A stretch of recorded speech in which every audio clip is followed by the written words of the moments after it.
It's Do Time with Pastor Steph.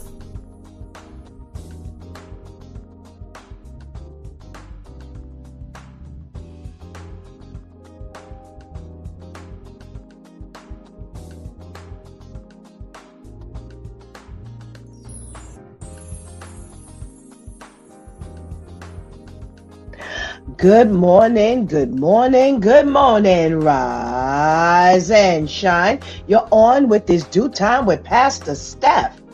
How are you this morning? That's what I like to hear. That's what I like to hear. For this is the day the Lord has made. Let us rejoice and be glad in it. So, where were you all week? We started off the week shaking the Monday morning blues, talking about the manipulative tactics that people use in a relationship. And one of the things we talked about is when they have you questioning your own reality. Yes, that gaslighting thing. You know how they do. They make you think that what you really said, you didn't say, and what you thought you said, they got you questioning if that's what you did say, how you said it, when you said it. Yes, that is a manipulative practice. What about the times when they have you trying to prove your love and loyalty, when you're trying to constantly explain to them, yes, I love you, didn't I do this? And I showed you I loved you when I did that. And yeah, that is another heavy one. And one of the other big ones we talked about is they have you feeling guilty and shame for things that aren't your responsibility.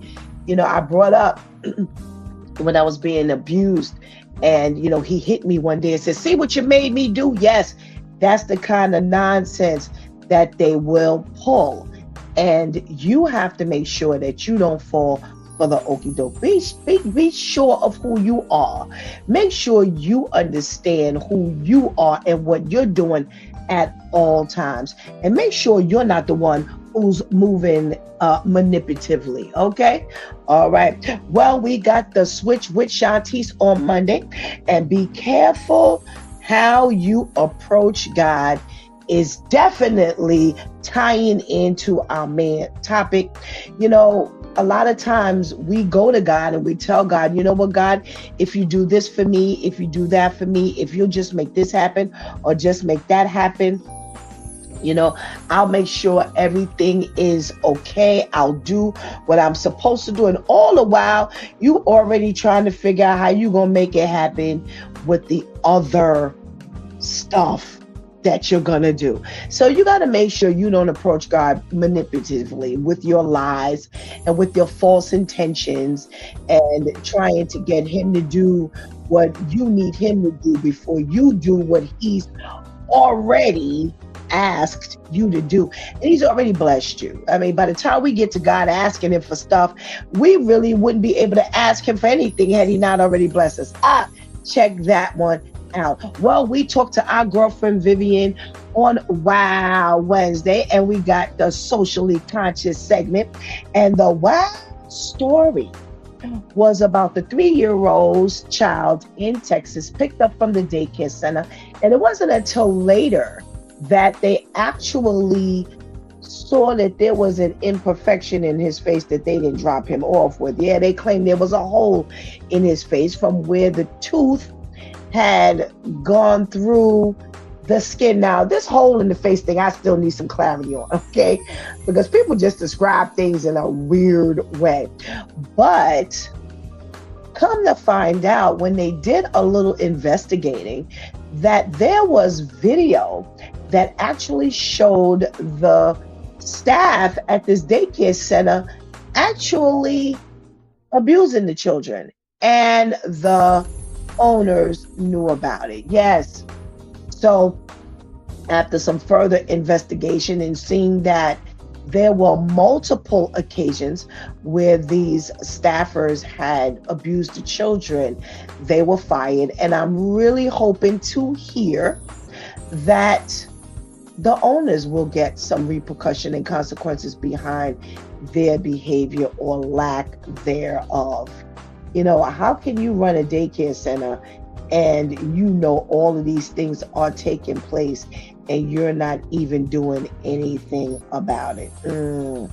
Well, Therapeutic Thursday rolled around, and somebody needs some therapy, because we showed a video of a young lady who was mad when her mother, who gets mad, let me put it like that, who gets mad when her mom actually tells her no. And she starts off the video, "I don't like when my mama tells me no." And the backstory, the quick backstory is, she had given her mother some NyQuil to help her fall asleep in a deep sleep, cut her hair, and told everybody else to be warned about saying no. Well, boy, did we need some therapy yesterday, because, baby, it was on and popping over here with the Due Time crew.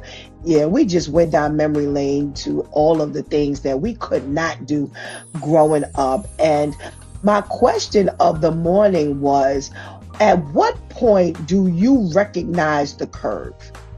At what point do you notice that your child is getting out of hand? And then what do you do? Because, see, at the age that this young lady was, she had to be maybe about 14 years old, if even that old. Let's say a long time ago, mama been having problems with her. And if you waited until the last moment to actually deal with it, yeah, that's why she putting you to sleep and cutting your hair, because you should have handled this a long time ago. So there you have it. That's how we spent our week over here on this Due Time with Pastor Steph. Well, today is Freestyle Friday, and we get to do whatever it is we want to do. Well, talk to the men is what we do. And boy, oh boy, oh boy, they definitely send you into a thought-provoking weekend. So I can't wait to hear what they've got to say about some of these stories that I'm talking about. Well, today is Celebrity Day, and we will be talking about entertainment news. Well, listen, let's get this party started. Go ahead and get that healthy breakfast. Go ahead and tell somebody, anybody, everybody that it's Due Time with Pastor Steph is on. And whatever you do, don't go anywhere, because we will be right there.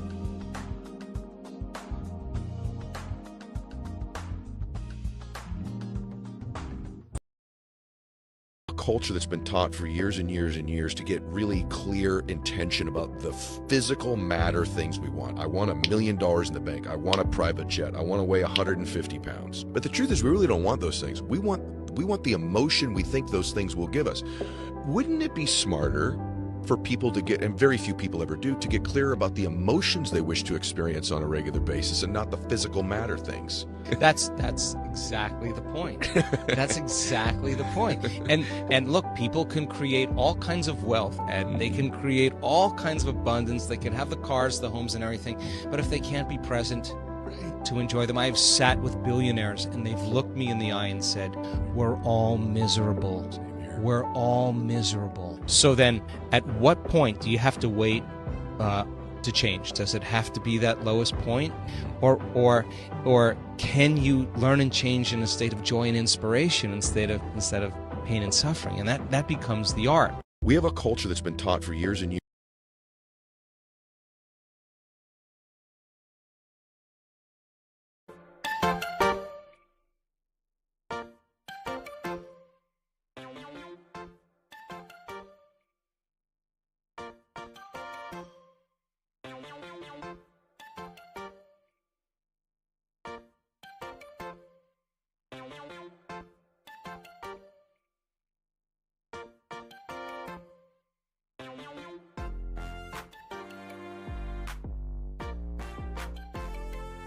Good morning, and good morning again. Welcome back to It's Due Time with Pastor Steph, and it is Freestyle Friday. Yes, we get to do whatever it is we want to do, and say good morning is one of the first things that we do.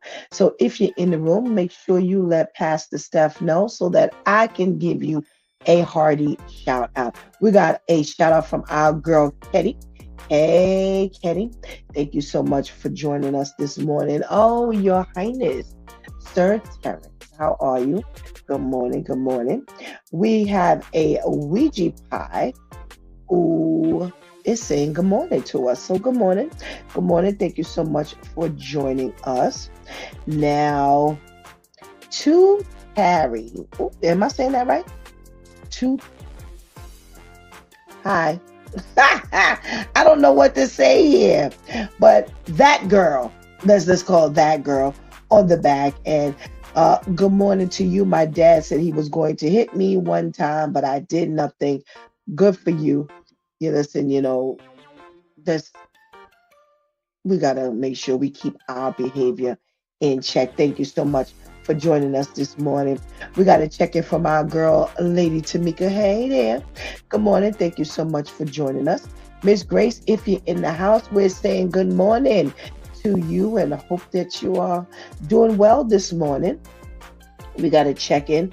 I'm sorry, we got a great PSA how our emotions actually work and benefit us and affect us.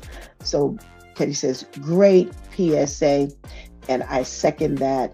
Must say good morning to the ladies that hold us down each and every day. Let's say good morning to our girl, Shantice. Hey, Shantice. Thank you so much for joining us this morning. And we must say good morning to Anika, who logs in just to give us a hand each and every day. So thank you so much. Thank you so much. All right. So, yep, there you go. Good morning, Miss Grace. Glad to see you checking in for yourself. That means you're doing well. Amen. All righty. So, we have our trivia this morning. You know what we do on Fridays. That's the first thing that we do is we get our celebrity trivia on preferably. And this morning, this was constantly in the news. So I don't know what's on this list, but I don't know because I don't really know of many TV shows that are on now. I'm looking at old school stuff because I'm not impressed with the stuff that's coming out now, but I might stumble across something that I recognize. They're talking about the black TV shows that have been canceled in 2026 so far. Now we're only at mid-May point, and some these shows are a little different than years ago. Years ago, shows used to start in like September, and they used to run 26 weeks. So you had quite a bit of time on those shows, and they would probably, most times they would let them run their course. But now you've only got shows that they do like 10 episodes per season, sometimes 8 episodes per season. We have a million networks, if you will.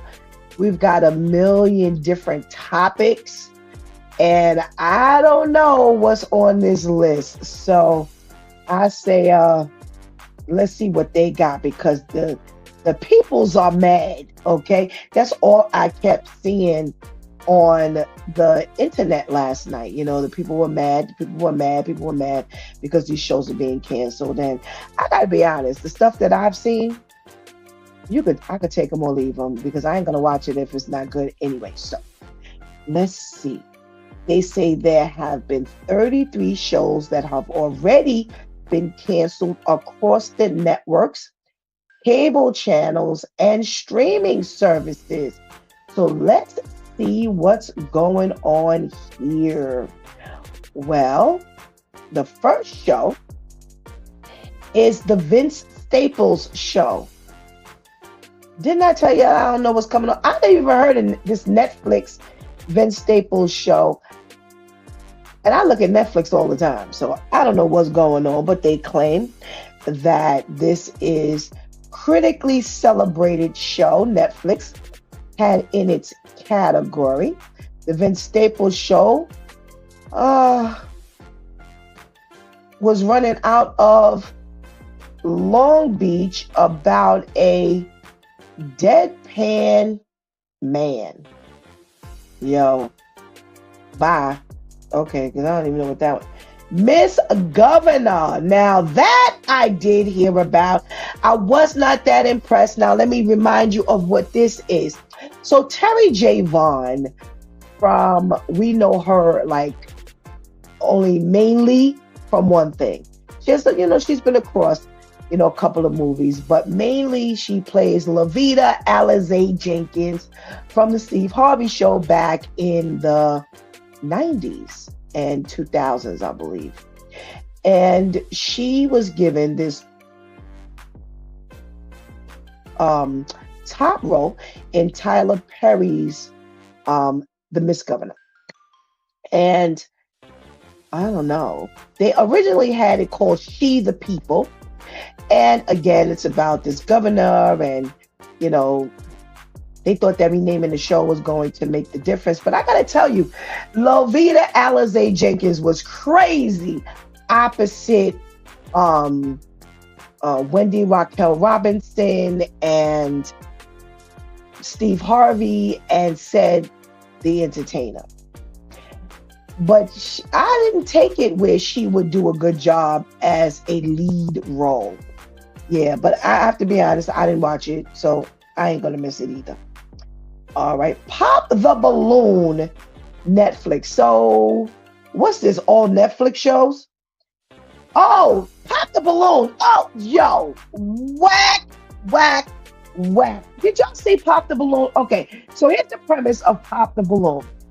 So you have some ladies, and you have this guy come out, and he starts talking about, or it could be vice versa, but the ones I've seen, men, they come out, they start talking about like who they are and the things they like, and on the other end they start popping the balloons if you don't like them.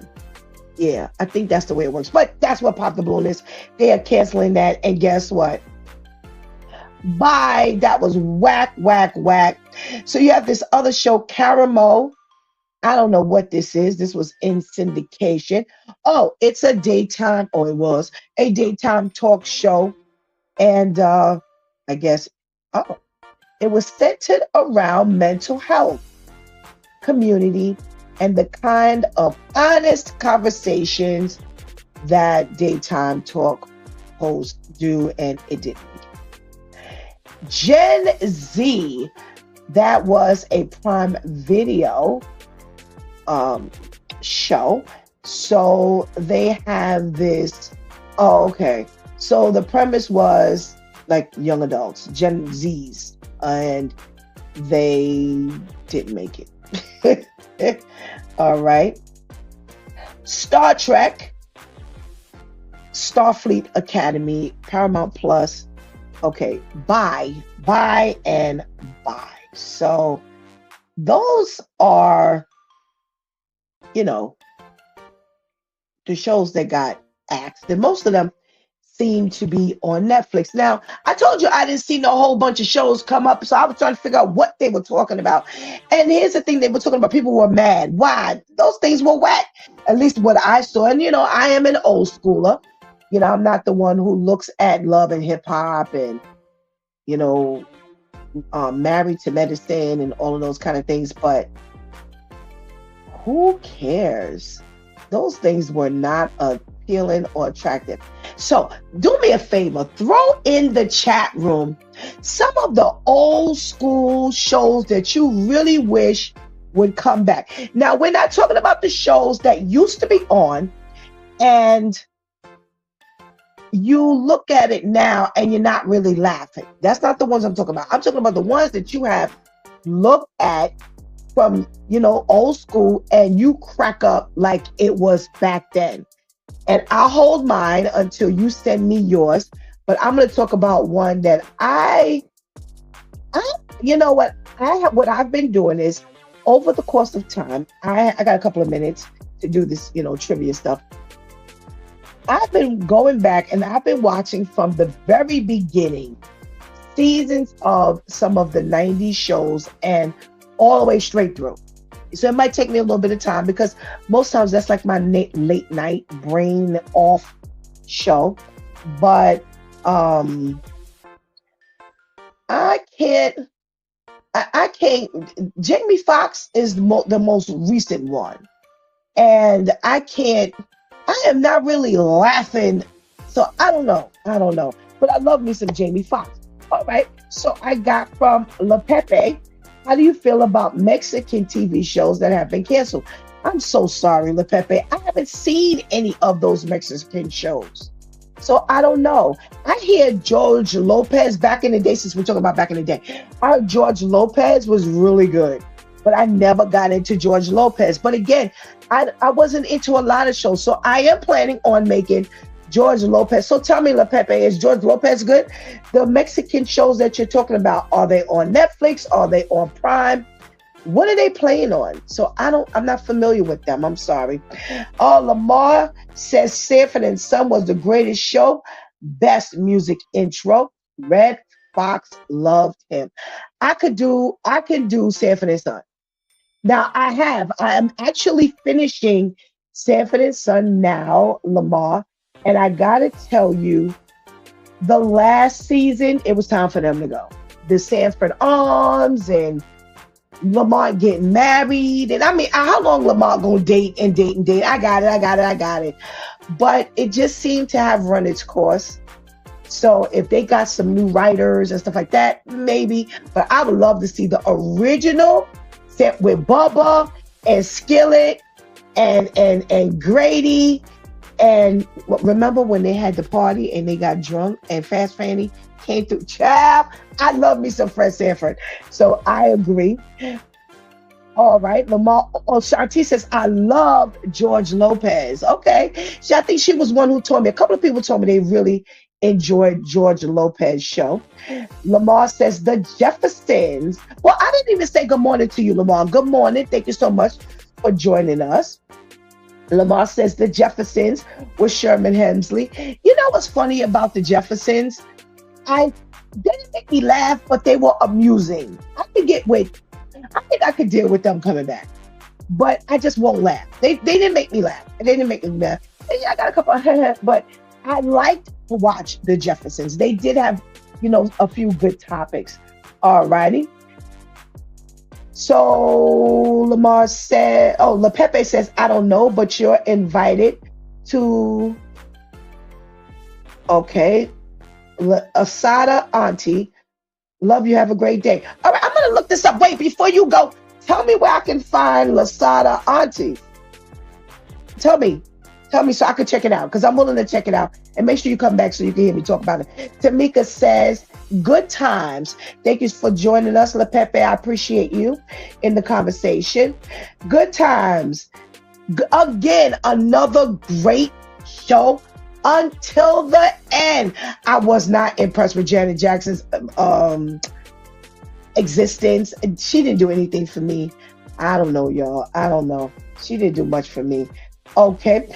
Anika says, yes, George Lopez was funny. Yes, Lamar, Grady was awesome. I like Grady.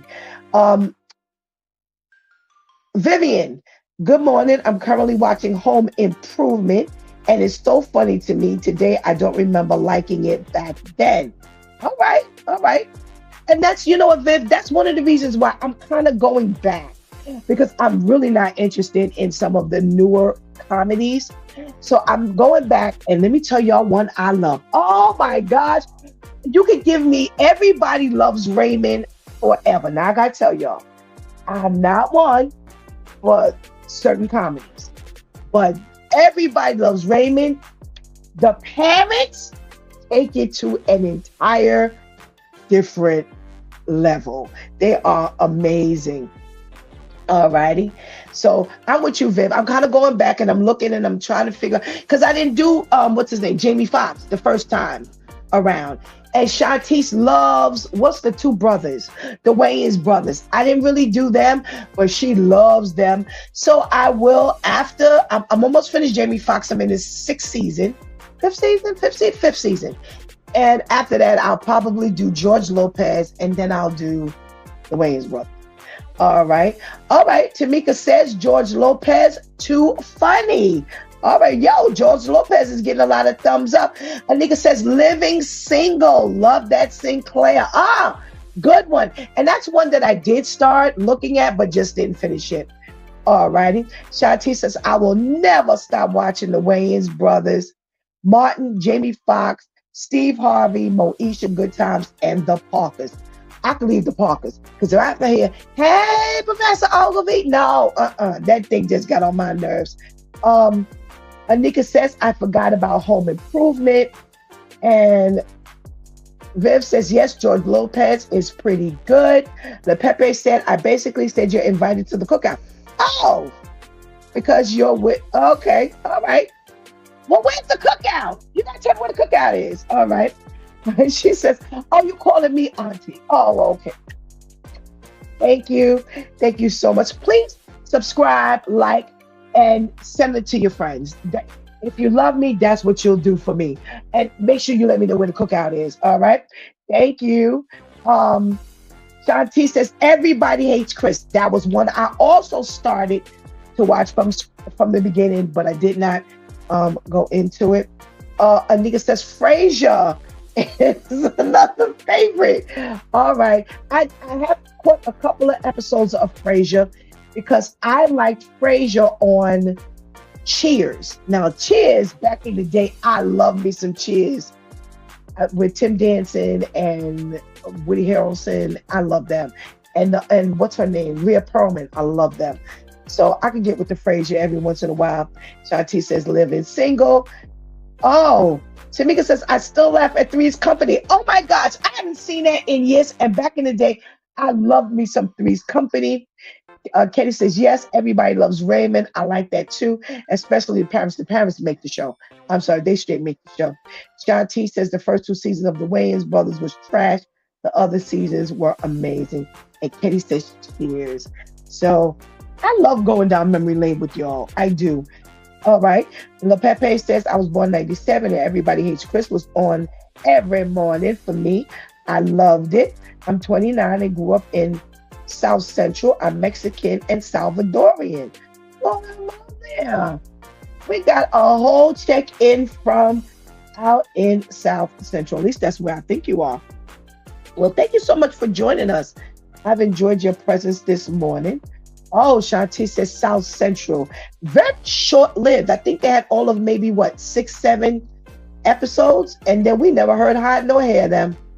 So maybe, I don't know. That's Lorenz Tate and Tasha Smith, I think her name was, and I can't think of the mom's name, but it was good. It was good. It was good. Lamont Bentley and Maya Campbell. It was a good show, but I honestly believe it was just before its time.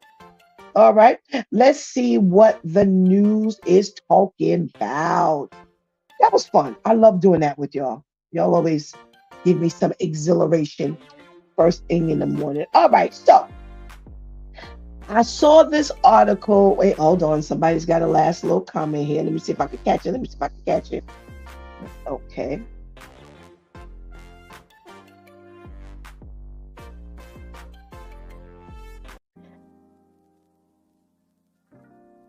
Wait, hold on. I'm not catching. And something's typed out. Something's missing here. Somebody's looking good, Auntie. I don't know. Help me with that. Miss Gray says, I love all those shows, especially Everybody Loves Raymond. But give me the Honeymooners. Oh, listen, Miss Grace, you on to something right there. The Honeymooners. I could watch the Honeymoon, and except for the lost episodes, they can keep them lost. Those were whack. But the ones that they show on rotation, yo, I could sit there and watch it forever and ever and ever. And Anika says, A Different World, starting with season 2, she didn't care for Denise. Okay, that's not surprising. You know, it's amazing because a lot of the shows didn't really get momentum until they got into the second or third season. And I don't know how they made it through the first season, because the first season was straight whack. But somehow or another, they made it, when the seasons went on. So I guess, there was hope, and the hope, panned out. All right. So I kept coming across this also.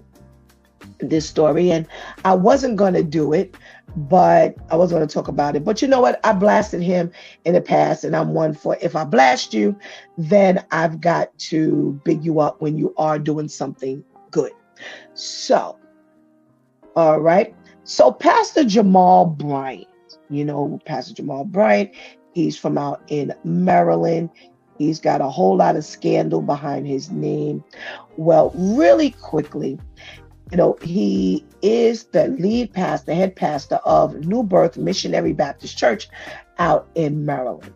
And he was the one who wanted to open up the church and with a weed spot to teach them about entrepreneurship, just a whole bunch of nonsense. He was the one who had the wife who was half naked in a black dress with just nonsense. Bunch of nonsense attached to his name. Well, he is spearheading New Birth Village, and this is a housing initiative that is supposed to bring 390 homes to Atlanta. Now, I thought New Birth was in Maryland, so maybe I got it wrong, but we got definite 390 homes, and that there is phenomenal. And they are taking, they said, approximately 35 acres of debt-free land from its campus, and they're investing it into developing 390 homes. And they're supposed to be economical, you know, affordable. And I hope affordable out in Atlanta ain't what affordable here is in New York, because it is straight whack. And I'm trying to figure out, well, who is affording these affordable homes? Because when I hear the numbers, yo, really? So shout out, big ups to Jamal Bryant. You know, great initiative. People need homes. And, you know, we definitely want to see, you know, you and other people who have the ability do some great things. Do some great things. All righty. We have another story. And where are my men at? Where are my men? They're sleeping? Might be the Stephanie show today. All right, because I hate when I have to go back over the stories because they missed it. All right, well, what else are we talking about? Shatis, let me know when you have the video up, because I'd really like to talk to y'all about this one. I think I would get a nice level of feedback on this story. Oh, all right. Let's go with the video.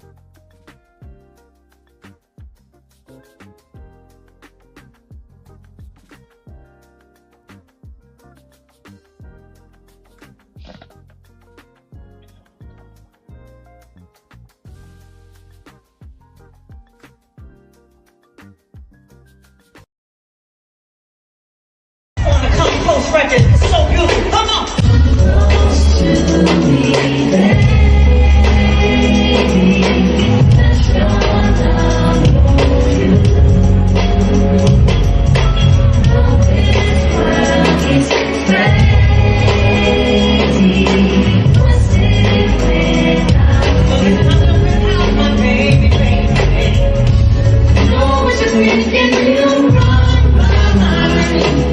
You're right.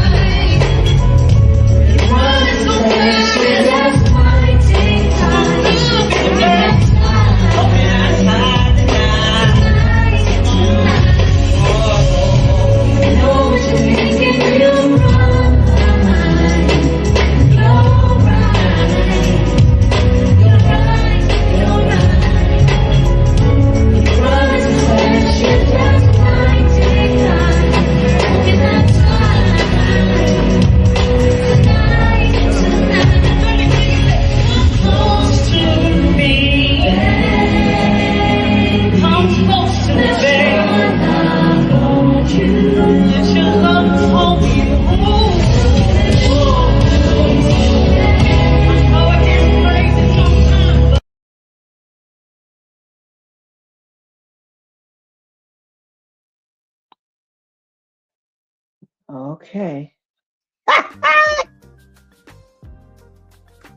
Child. So, for those of you who don't know, Mary J. Blige has been given residency, two quick residencies in Las Vegas at the Park MGM. Now, there has been some mixed feelings about her performances. And one of the reasons why I showed you the video is because that was one of the performances that she did at the Park MGM, and the people commented on. So I'm sorry, y'all. All I can envision, because I wasn't gonna look at the video at first. And I was like, well, you know what? To be fair, let me look at the video. Because I read the whole article, and they were talking about how, some people were bigging her up, and how some people were really, upset because they were like, you know what? Well, what was that? And she has gone on the Angie Martinez show, which is her girlfriend back in the day, because we know, listen, Angie Martinez was with the hip hop, on one of those 105 or 97 here in New York City. And, Mary J. Blige was popping back then. So she constantly, had Mary J. on, and they developed this nice relationship. And Angie Martinez and her talked about these, particular shows that she had done. And they are commenting like crazy. So I want to know if when you went to see her residency in Las Vegas, she's sitting in a chair, in this queen's chair, and this is where she's performing from. What would you feel? Think about what you just saw, all right? So I'm going to read you some of the comments. So somebody wrote, a couple days to process, but Mary J. Blige show in Vegas is a must see. Someone else wrote, Vegas doesn't owe me a thing. That Mary J. concert was just pulling her out. She was pulling out hits after hits. And what made it such an epic moment was Mary doing songs that we all love, but she never does them in concert. Like she did about 5 songs off the 411 remix album. You have another one. She's singing 100% live every night, has just enough time to change outfits before the next song comes in. Let that woman catch her breath. The show is amazing. And another one. This footage of Mary J. Blige at her residency. Lord help her. She's tired already. I would not pay for that. I wouldn't pay for this. Let's see what else they got. She's the laziest performer around besides Rihanna and SZA. And folks talking about Beyonce retiring. Mary J. Blige needs to be gone and relax. Let her down, but love her down, but my Lord. Mary J. at her residency in Las Vegas. 26 is hers, baby. A bunch of hand claps and all kinds of things. Mary J. Blige concert was lit. Purchased tickets to see her again tonight. Or maybe she wasn't sitting in the chair on that night. I don't know. Wow. Mary J. Blige is bringing out heavy hitters for her residency in Las Vegas. Babyface, Usher, 50 Cent, Method Man, and The Lox. So far, I can't wait for July. All right. So let me know if y'all wouldn't mind going to, the show, and she's sitting in the chair. So Anika says, that's how we do shows now. We're seated. Well, I have to tell you, I've seen clips on Instagram of Mary J. Blige's shows, and I got to tell you, Mary didn't gain that weight. Mary done got a little older, and Mary ain't moving like she used to move. Now, I ain't mad at her because I ain't moving how I used to move, and I ain't trying to move like this. But my thing is, I don't know. Do you belong? Okay, so remember now, that's how these people make their money. They definitely not from sales anymore because it's about streaming. And we've heard the issue about streaming. They pay like 10 cents a quarter, per stream, per song when you stream and things like that. So it wasn't like years ago when they could sell albums and things like that. So they really make their money in concerts. Well, this is not a concert, y'all. I have been to I'm a concert girl, and I have been to some concerts. Now, here's the funny part. They talked about Babyface coming out. Man, I have seen Babyface on a few occasions, and let me tell you something. Babyface puts up a show. Last time I saw Babyface, it was his 64th birthday. On his 64th birthday, and Homeboy was up there dancing and getting it in. So, I'm sorry. Last I checked, Mary was not 64, and sitting up in that chair. Not only that, did y'all see her leaning? Now, I'm gonna be honest, I could even see that being done, and she's all vibrant, and she's holding it down in her chair. Rock your chair, girl. But I'm sorry, this. And then she took a little water, and look at how she drank the water. Get a glass, girl. How you got the whole big? Listen. Y'all don't see me with the bottle. You might see me pouring out the bottle into the glass. But this is what people are paying to see. I think that was whack, that clip there. And if that's any indication, you really got to be a Mary J. Blige fan in order to love that one.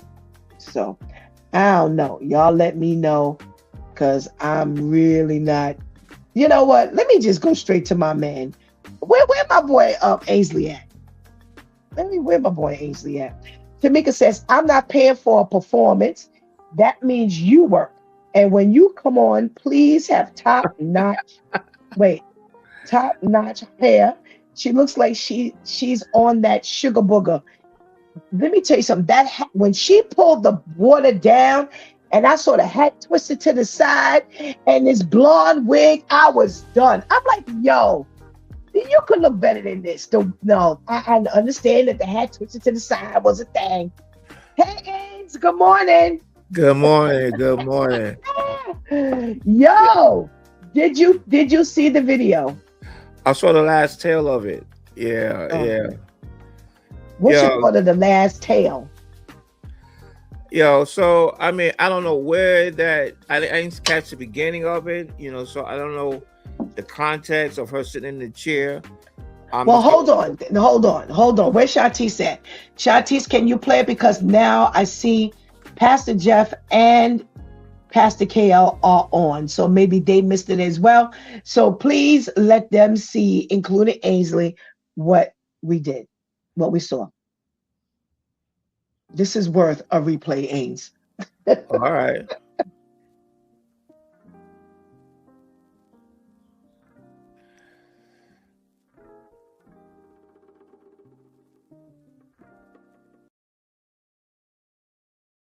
Come close record. It's so beautiful. Come on.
It look worse this go around. Go ahead. What you got, Ace? Oh, Mary, Mary, Mary, Mary, Mary. Oh man, so this looks like to me. I'm thinking because I like Mary. You know, I know people don't like her singing, but to me, she gives you entertainment. To me, this is like a whole part of her set. That moment, she needed to catch her breath. I'm hoping she was really, she got her Mary J. dance. She normally does. So I'm hoping this is about, she's doing like an hour, 45-minute set, hour and a half set. This is about a little over an hour, so she had to take her breath. But I think she changes her clothes. I never saw her live, but I know she changes her clothes back and forth. So I'm thinking, hopefully, this is at the yes near quarters of the show. She needed to catch her breath, and it was only for that one particular song. And after that, she gets back up and do her normal Mary J. Blige dance and picks her energy back up. But yeah. But the thing is, I know our brother KL gonna talk about it. Listen, when you go on tour, a residency, that stuff is really pre-planned out, and not only just the residency. When you go on tour, going on tour, it's like an athlete. You gotta prepare yourself. Yeah. Basically, prepare yourself for that because residency, your whole set, everything is already there. It ain't no moving around. So this should be the top of your game when you get a residency. Right. Yeah, it don't get no better than that. A residency. That's right. And you bring all the bells and whistles. And if you're gonna do a song on a chair, to me it needs to be, if you're in one spot, it needs to be memorable. I remember, I don't know if you remember at one time Michael Jackson was I think you didn't. I'm sorry. You didn't comment on my chair dance. You want to pay me any attention? Okay, I'll do it again when you're ready. Go ahead, talk. Yeah, we only for that one. You only did it for that one moment. All right, so I give that a pass. But you remember, I think Michael Jackson, he had broke his leg. He had to do a show on TV and whatnot. He had to do from the chair. He couldn't move.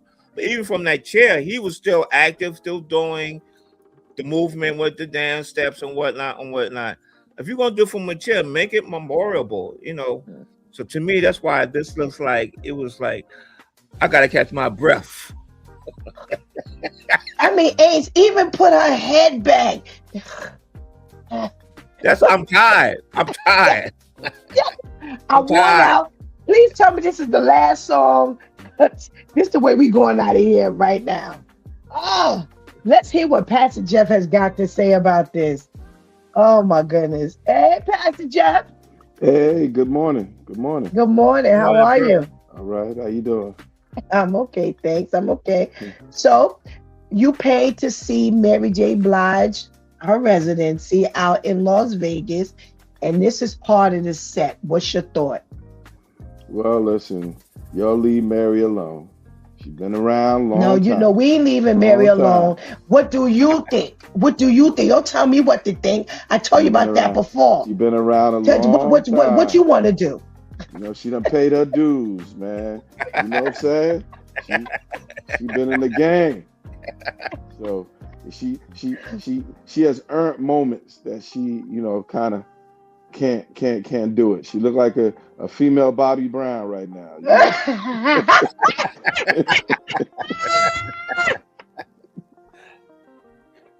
Oh my goodness.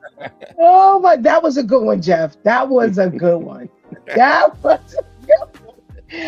was a good one. Have you two seen on Instagram? There's a guy, I got to bring this up because you just got finished talking about it. There's a guy with his son. His son is like a teenager and they're sitting on the couch and they said, this is what we got. And you got my prerogative. And you show Bobby Brown at the video. Yeah. And then they show, this is what they get. And they show Bobby Brown standing at the microphone looking like Mary. Yeah. Right about that. You saw that video, Ainsley? Yeah, I saw it. Oh, Right. that I was It's like, hollering. what? Come on, man. Yeah. Yes, and that's what you just reminded me of, Pastor Jeff, Yeah. when you said she looked like a Barbie bride. You're right. You're right. I got. They still trying to make that money, but they tired. They tired. And tied in more than one way.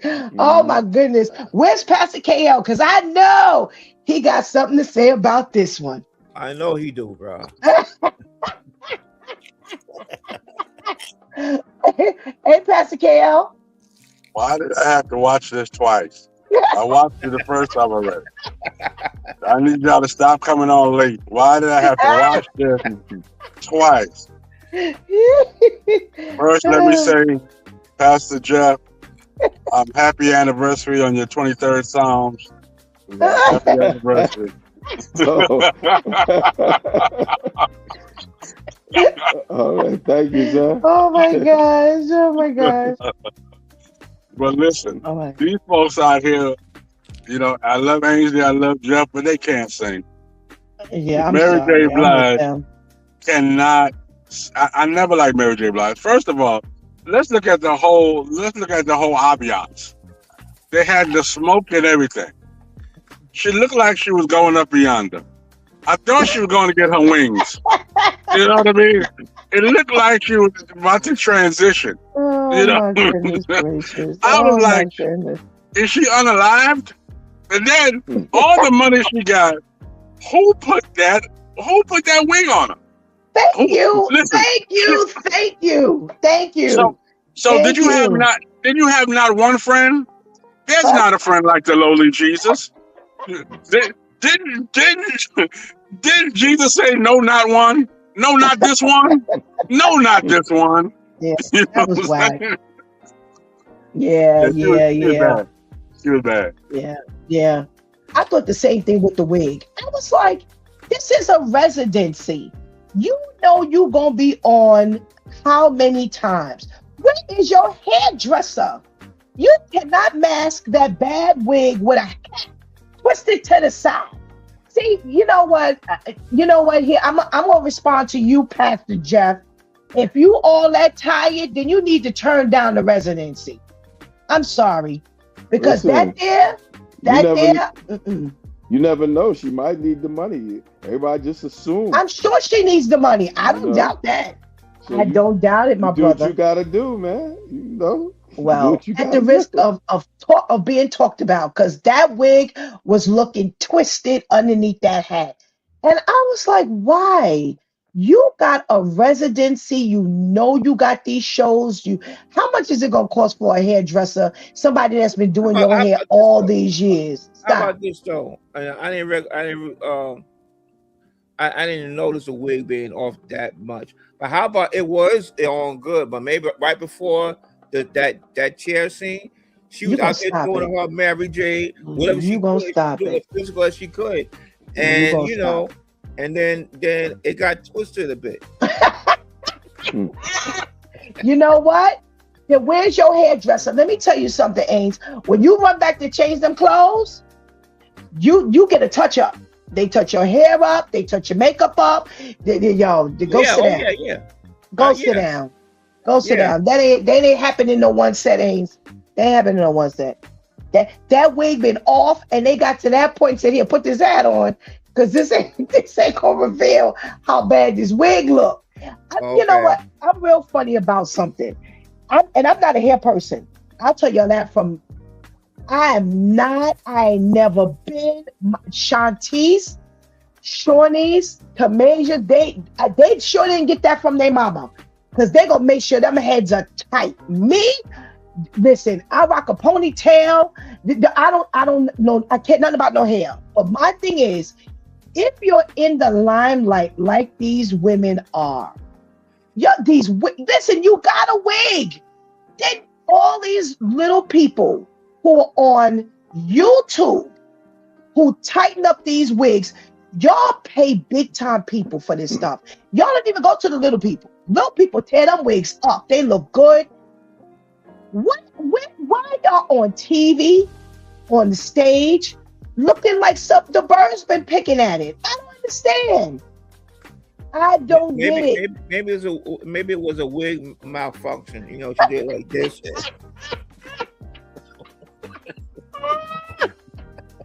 Not maybe. Not maybe that was a wig malfunction. Yeah, no. All right, I got a conversation for you guys that I had last week, and this is I wanted to finish it off because we did not have an opportunity to finish it. So Spike Lee is actually what they call defending this Michael biopic. So the story is that, remember, part of the movie could not go forward because of the accusations and the whole issue of him paying these people off, and of this child sexual scandal thing. So a lot of people were criticizing the fact that, and I am one of them, I was like, why did we see through 1988? So that's where they ended. They ended the movie on where bad was being, made popular. And a lot of people were criticizing, the critics were criticizing the fact that, 1988 is where it ends, and, he did so much more afterwards. A lot of viewers said the same thing.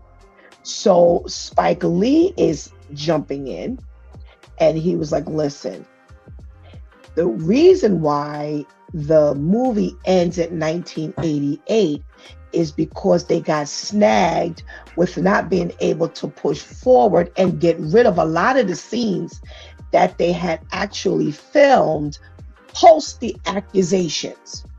And he says that they're missing the point. He says the choice to limit the film's timeline doesn't support the addition of the accusers. So in other words, if you understand the fact that there is this whole issue with not including that, then you should understand that that's why the movie had to end where it did. Now he says the stuff you're talking about, accusations, happened later. So you're critiquing the film on something that you want in, but it doesn't work in the timeline of the film. But people showed up and people said that they really liked it anyway. So his thing is, leave it alone. Leave it alone. He got to know Mike on a very personal level. He did a couple of his videos, and I thought I remembered it, but I didn't really remember it. But They Don't Care About Us is one that he did. He did the documentaries Bad 25 and Michael Jackson's Journey from Motown to Off the Wall in 2016. And he's saying that, listen, if that's how it went down, that's how it went down. If you don't understand, then be quiet. Don't criticize the movie, accept it. So I'm gonna start with you, Pastor Jeff. That's part of what, and before I read some of these comments, that's part of what was going on with Spike and his comment about, the movie did not finish. Did you see the movie? Yes, I saw the movie. What did you think of the movie? I mean, it was pretty good. Okay. I enjoyed it. Did you have a feeling about the movie ending at 1988 with Michael Jackson doing so much more after Bad? Yeah, I did, but I just figured they was going to have a part 2. They claim they are. They claim they are having a part 2. So what do you feel about what Spike Lee is saying? Spike Lee is saying, you know what? If you don't understand that they could not go past 1988, because I got a question based on something you just said. Something's been rolling around in my head, and I'm going to see if the three of you pick it up. what do you feel that does he feel like, yeah, shut up and leave it alone? Critics as well as viewers need to leave well enough alone. Well, I feel like the man dead now, right? And even though we speculate that he liked little boys and did all that stuff, we've never proven it. You understand? Just because he paid people off, that doesn't prove, because a lot of times it's cheaper just to pay folks off and keep it moving. So I say he dead now. You gotta leave it alone. Stop trying to make him Lester. Make him he never got convicted. It never was proven. Leave it alone. But people keep trying to keep that going. It's not that they're trying to keep it going. What happened was they wrote the script, they filmed it, and then was notified that certain things could not be mentioned because when Michael Jackson paid off the family, there was an agreement that certain things could not be mentioned going forward. So what they had to do was they had to cut a lot of the movie out and now kind of make up for it in other ways, which is one of the reasons why the initial date of release was shifted until when we got, this last date. So it's not that people are trying to bring it back up. What they're saying is, listen, why didn't we see past 88? They didn't realize it wasn't put out there like that. They put out, the only thing they said was, we can't air certain things because of the agreement Michael Jackson made with the family. They did not say in its entirety, hey, we can't put out anything past 1988 because of what Michael Jackson and the family agreed to. So it's not that their people are bringing it up. Spike Lee is responding to the critics and the viewers who are upset that they pretty much didn't see anything different than what we've already seen in the past. So, Ainsley, what's your thought? Yeah, I think as long as people don't understand, look, there was a legal reason. Even, first of all, they did shoot it. Well, I understand they did shoot the stuff. Mm-hmm. Yes, they did. As a plan, but then later found out they had to do stuff over, and millions, I think it's almost about $25-50 million had to be of time, of money, right spent to figure it out, and then make sure that ending, not the beginning, and there's a flow still. I haven't seen the movie, but to make sure there's still a flow from the beginning to the end. On what now? You talk about millions of dollars, so that's just how it is. Period. And so I didn't know it ended in 1988 until you just mentioned it. Yeah. So I would think, all right, you just got it for a part 2, examine, can you make a viable movie from him from that point on until he passes? A significant amount of that, though. I mean, if you want to really be biopic, you really got to touch on those allegations because they're it is very significant to him and whatnot. Even though he was never convicted of a crime and anything like that, I would think you would want to put that in there because after all the allegations, everything he had to go through, the whole humiliation and stuff like that. I'm not saying innocent, but I'm saying he has been proven guilty. So, I mean, I would think you want to put that in there. But now this state can't. So if I think maybe for part 2, I don't know how significant a movie can be from that bad point on, but I think people. I don't know why people got want to criticize. You want to criticize? I put up some money and you do it. You make a movie with the part you want to see and see what happens. Well, I'm going to respond to that. I was one who was annoyed that it ended in 1988, and I know he died in 2009. Off the top of my head, I could think of several videos and things like that that he did and things that happened.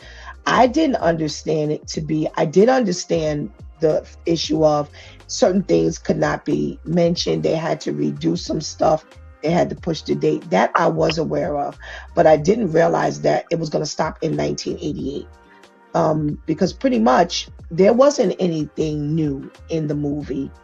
Like we had spoken about here with the men, that was what you specifically spoke about, the fact that if you're not going to reveal anything new, then why am I supposed, you could use my money to go see it? Well, that's exactly what happened. There was nothing really new per se.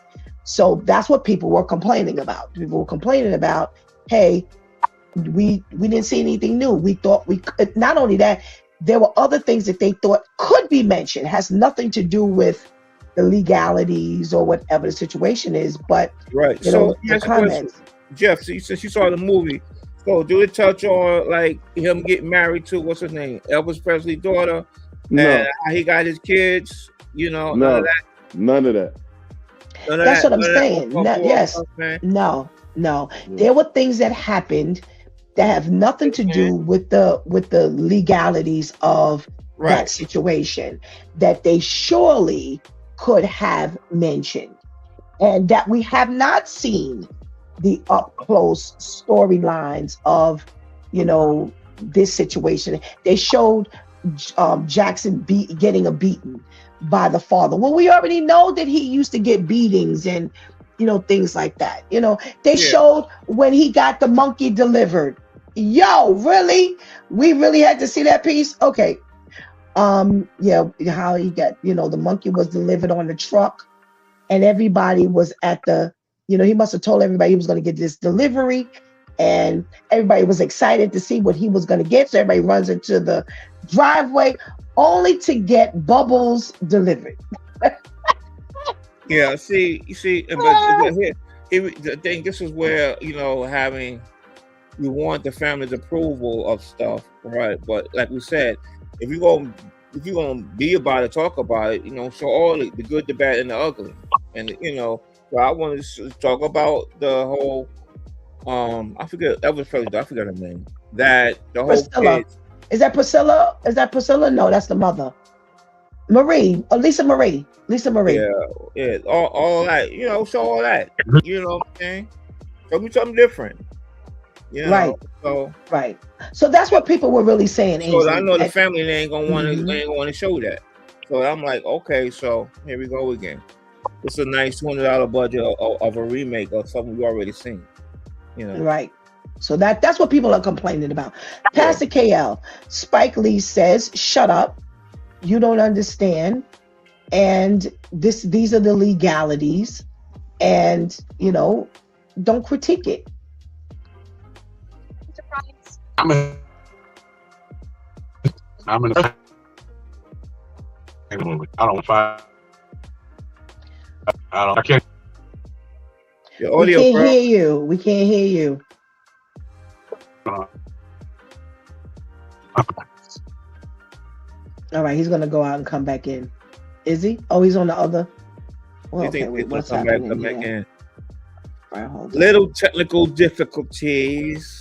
Yes, we have to get him a new device because we went through this yesterday. I can read some of the comments. Tamika is talking about Mary J. She says she is known for going through hair extremes, and this is how you present yourself. There's a check-in from Serge. Hey, Serge, good morning. Thank you for joining us. Shantice is saying, why couldn't they move forward without including the accusations? That wasn't the basis of his life after 1988. So they plan on making more money from people by putting out a part 2. This didn't even make sense to me. No, because that's after 1988. And that's what I thought you guys were going to say. So if you stop the movie at 1988, because you could not include anything after 1988 because of the legalities, then what you making a part 2 of? That's what I want to know. What am I going to the movies to see when you say that all of these things can't be included in the movie? So what you showing me? Right. That's what I said. So I mean, can you make a movie just from him from 1988 up to the time he passed? Right. Or you going to really highlight now him having to get these drugs to get to sleep? Are you going to really dramatize his death and how that happened and stuff like that? You know what I'm saying? You got to show. Listen, it can't be like the dramatic good stuff. You got to be the ugly. If he's on drugs, taking these drugs that only a doctor can give, that or whatnot, you got to show that how you was introduced to that and whatnot. Right. Matter of fact, I think that drug started happening when I think the hair caught on fire and stuff like that for pain, whatever. You got to show all of that stuff, man. And you know what? I thought that would. I don't want to see that or show or display that and show that. But to me, at this point, how many movies have you seen of Michael Jackson? I mean, come on, man. Let's get real with this. Come on. It's not going to tarnish his right. If you're gonna love him, you're gonna love him. Yes, right. I agree. His legacy is already cemented and whatnot. Let's just share more light on it. You know what I'm saying? So, well, I thought, Ainsley, that's what they were gonna do. They did touch on again when his hair caught on fire. They talked about a little bit more. And they did talk about there was some painkillers. And I thought that was going to be the segue into what you were talking about. I was like, oh, they're going to talk about this stuff here. And no, it got cut off. What they did was they showed more of Joe Jackson's, side of, his concern of Michael being able to perform more than his concern that he was actually injured. So that's where they took it. So, but I really thought that. Let me ask y'all a question. Y'all both saw it. All right. So I didn't see it. So I heard, the show with Joe Jackson, he did a lot. So do you think they could have minimized some of the abuse scenes if they had the scenes with him with the accusation parts?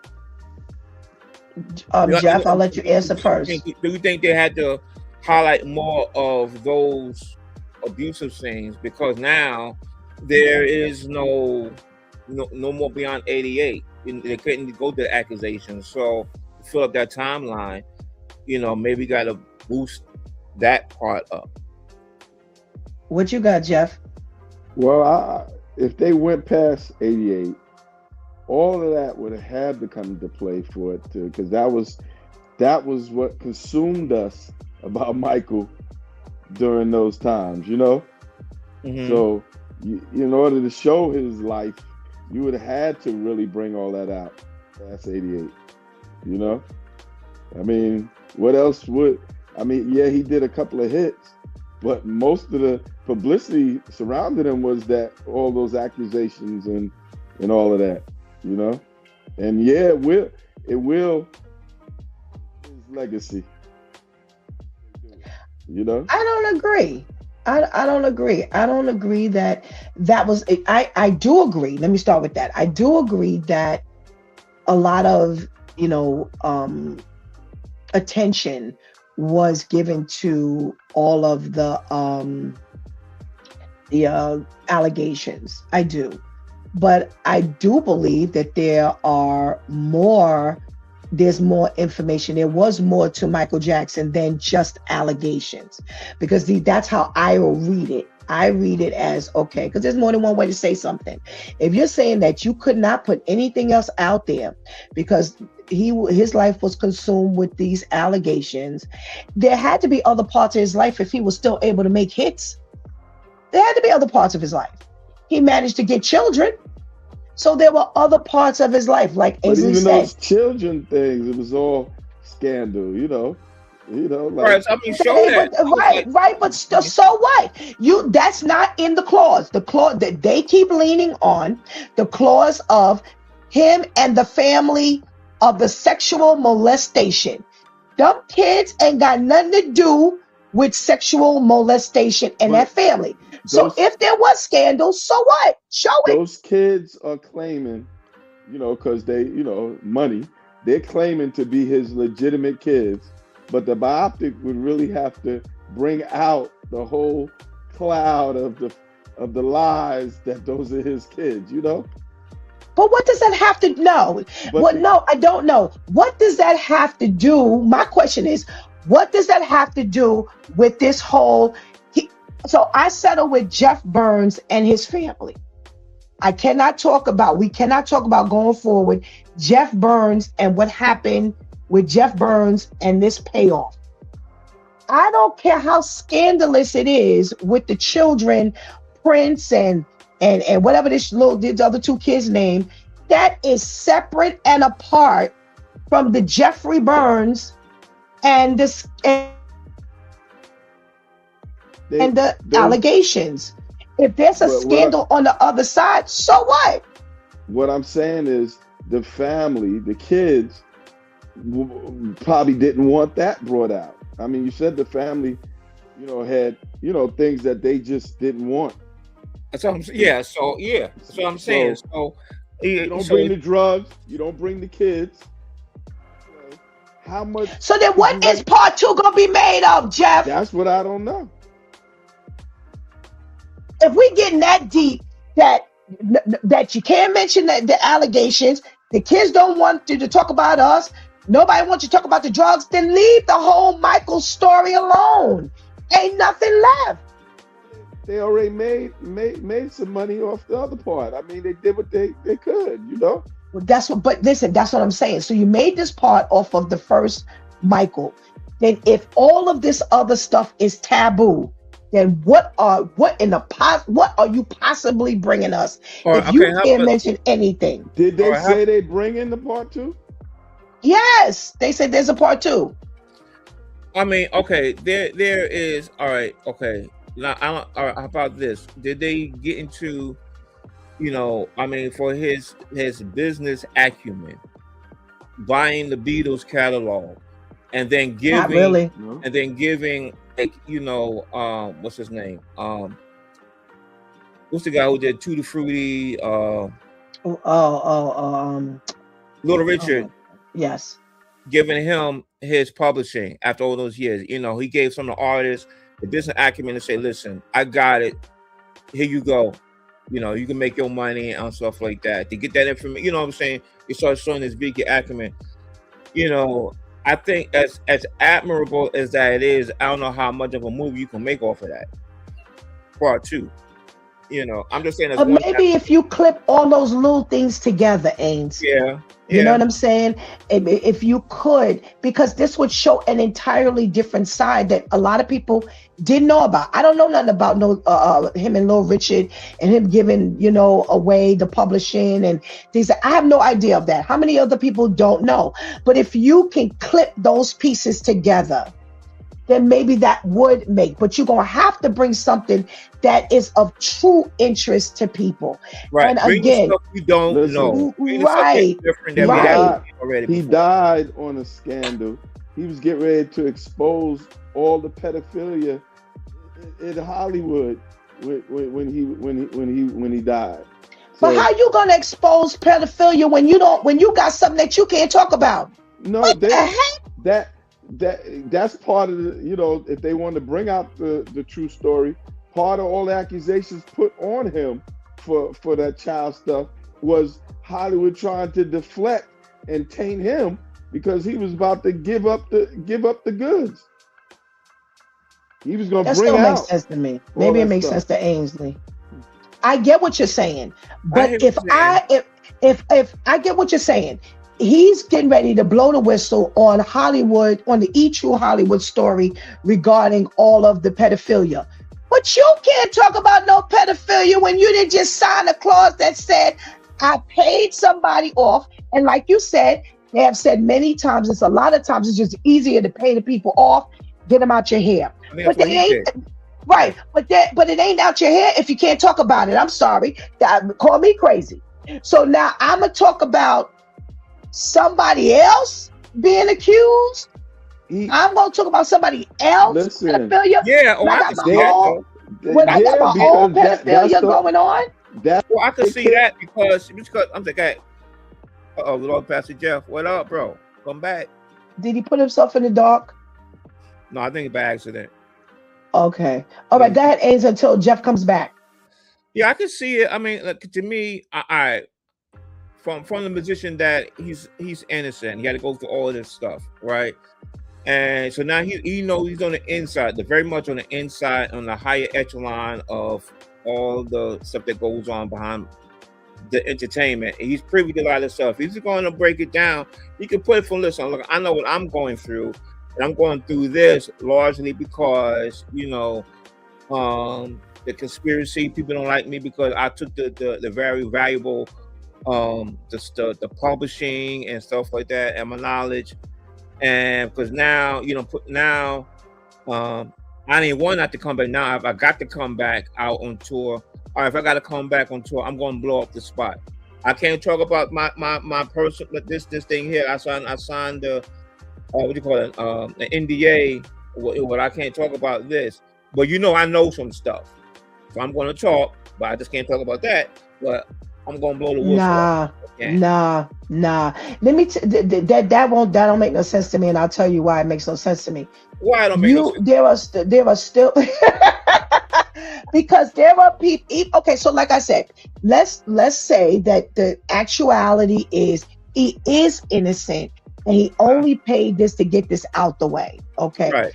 But there are still people that wholeheartedly believe two things. One, there are still people who wholeheartedly believe that he is guilty. They do not feel that he paid it off just to get it off his plate. Number two, let's not forget, Ains, they were not the only people that made accusations. Of course. And it was other people who he did pay off. Right. See, so then how am I going to go forward when I got in my own backyard? I got a list, not one, because what you said could make sense. Well, you know what? I know I got my stuff, but that blah, blah, blah, blah. But you don't only have that story. You've got other accusations, and it ain't no one and two other accusations. This became a huge issue of Michael Jackson supposedly molesting children. So how in the world, if you got people on the table who are accusing you of molesting children, and you have paid off someone separately than those, and when there were people who still look at you as being guilty, I can't open up my mouth and talk about nobody else. You know why? Because that's going to draw more attention on me. Because you better believe there are going to be others out there that says, oh, you want to talk about others? We're going to really dig into your stuff to see if you are really guilty. Since you want to talk about everybody else, we're going to bring your stuff out even more. So I don't think that would have been a small move anyway, personally. Yeah, where's Jeff? Wait, hold on. Go ahead. I'm going to put Jeff back in. Go ahead. Yeah, okay. So, I mean, because basically, you know, his credibility is kind of shot talking about this because he didn't had all this stuff. Right. But don't you think they already went to the woodworks already trying to make up everything? Because his thing is, bro, you should know better than that, man. You know, maybe you didn't have the childhood, so you want to experience childhood through others and blah, blah, blah. So you doing this, which is not the move, and that inherently is going to bring all of these problems. So I don't think they don't went through the litany of everybody, every child he probably was in contact with, and I don't know how many people he done paid off and stuff like that. So, say that again. Say that again. Wait, hold on. Say that part again. I don't know how many people he done paid off. Right. So think about it this way. Let me throw your question back at you. So you're saying they did all this work, right? They did all this digging, but at the end of the day, we still don't know. You don't think that once he opened up his mouth, there would be people out there trying to find out how many he did pay off? And now we would find out it went from the 2 we know about until the 19 we had no idea about. Oh, you better believe that's going to draw you a whole lot of attention. Let you know. If I'm innocent, if I think innocent, if I had 25 claims, I had to spend like $80 million to rid of this stuff. Yeah, this is what I had to do. And I'm not found guilty of all of it. That's what you saying. That ain't what the big people saying. That ain't what the famous people saying. Because my thing is, if you knew you weren't guilty, why pay off anybody? Because if you're going to take that stance. You know, the system set up is easier to pay you like I $2.5 million agree, now, but you they'll can't pay you come back 30 and, million each. but then Yeah. you can't come back and say what you just said. Just like, I'm agreeing with you, but you just can't like, come back now and say, well, go ahead. You didn't just already pay like, them off. just like in the criminal justice system, people take plea deals that are innocent because if they lose, they'll get life or they'll get, You're right. So Right, yeah. Absolutely. Mike paid off people. It was never proven, but on closer to his death, he was ready to say, forget all of that. He was bringing it all out because they tainted him to shut him up. They push these people to, do this and to shut him up. Yeah, he paid folks off, but he was ready. I really believe that's why he was killed. I believe he was murdered, just like Whitney Houston, just like Prince. They always get ready, just like Kobe Bryant was about to do some stuff, and I believe he was killed. Okay, so you don't know. And you're right. You're right. I don't know. And listen. I'm gonna be honest. I've never. I'm the type. I don't say anything when I don't know. That's the biggest thing with me. So I never really weighed in on whether he was innocent or guilty. Why? I wasn't there.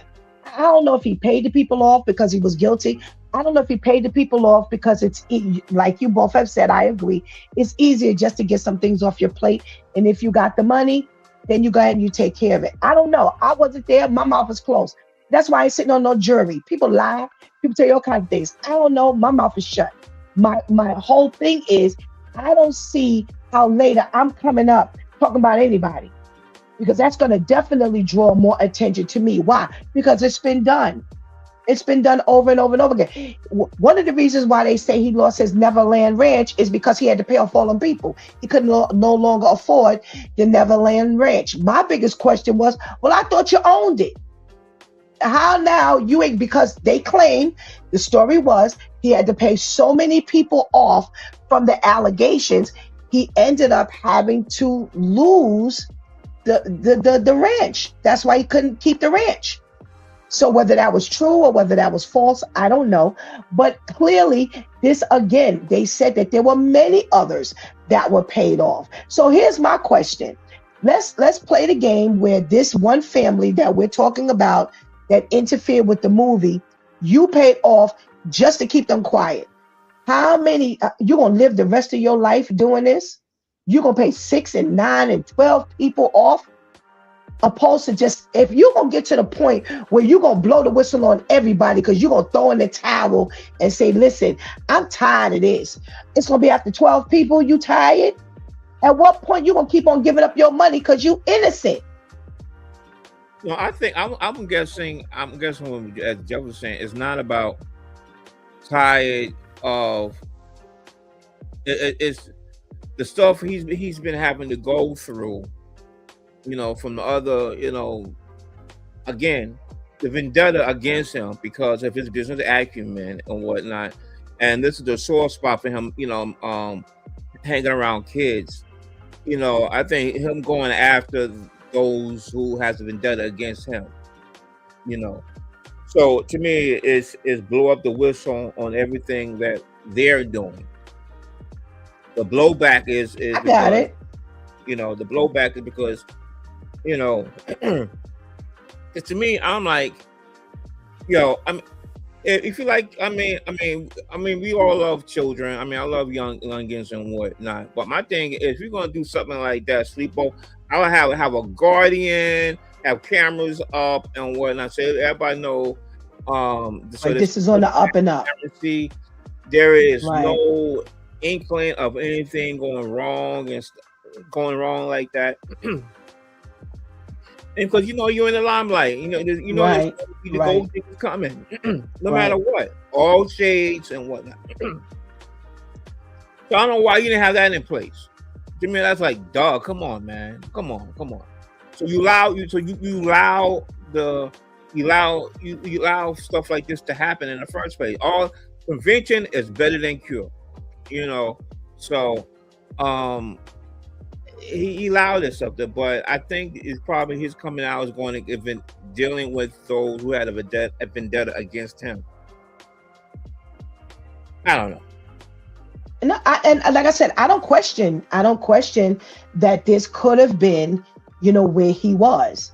But I just venture to say that to me would have just made your life worse, because there are people who are really out there trying to get you. Because who's to say that even the supplement accusations were actually valid? Because we know that there are copycat people. You just saw somebody give money. Oh yeah, I was in the bed too. You know what I'm saying? So how many of those, actually existed? So like you said, Ames, when you're in the limelight. So okay, so then I venture to also say, I'm with you. Why you didn't take this into consideration that you could possibly be snagged? So you do all of the preventive measures. You make sure that there are guardians. If they don't have their own guardians, you make sure that there are other people there, neutral people who won't speak for you, won't speak for them, whatever the situation is. Okay, so you made the mistake and innocently went into that one round. But when it kept happening, not one time did they ever say he learned his lesson, and now when Michael Jackson has children with him, he has a whole slew of people. So at what point are you even going to learn to say, because we're all stupid at one point. We're all innocent. He's excited about the children are excited about him. So they have these sleepovers and things like that. Okay, so you got snagged with these people. Now, going forward, I'm definitely taking the precaution to make sure I don't get, but there was never, ever, ever. Something else that came up. Remember when he dangled the baby out the window? Why not talk about that? Listen, Michael Jackson's life was full of scandal. Ain't nowhere in the world you gonna walk around and you ain't gonna talk about no scandal in Michael Jackson's life. This man was full of scandal, as talented as he was. Whether it was people coming after him because of jealousy, whether people were coming after him, as you said, Ainge and Pastor Jeff, because of vendetta, because of how he handled business. He looked out for those who were being cheated. Regardless, he was just, everything was just negative for him. Yeah, but I forgot about the baby thing hanging out. Yes, there were so many things. But you know what? I ain't mad at that. You know why? Because this maybe to me, maybe Jeff, you could, shed some light on. To me, it's like, I guess for men and women, I remember having my daughter. It was like I used to throw up in the air, catch her. And I thought, like, oh my God, the baby. When we hold the baby, it's like, oh, you gotta be more gentle with her. It's just a man thing. That's what we do. It's like we do stuff like that. It would appear to be dangerous, but ain't like that's just a man thing. So I ain't mad at that. This is my baby, y'all. And I ain't mad at you either. But again, there are other things that they could talk about. That's all I'm saying. Whether it's good or bad, there are other things they could talk about. Right, Jeff, how many times did you dangle your son across the banister? Nah, I was gentle with my kids, man. You know what I'm saying? I don't know what you talk about. That's the man thing, man. You got some issues there, man, my brother. Oh my gosh. Oh my gosh. It was just a lot of stuff. Handle them with kid gloves. Oh my goodness! There were a lot of things. Admit to no crimes, man. No, Jeff, you didn't already been in enough trouble, so you're not going to add and stack the deck against yourself. Child abuse? No.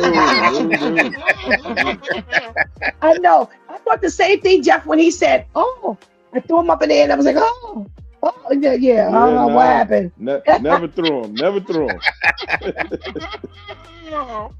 Oh my gosh. But like I said, whether it's that him dangling him from the balcony, whether it was excitement, and I'm not casting any guilt or innocence. What I'm saying is there are many things that could be talked about when it comes to Michael Jackson, because he's Michael Jackson. You know what I'm saying? So that's why my thing is this whole, you can't talk about this, so you talk about nothing else because, oh, well, you can't talk about this because of that.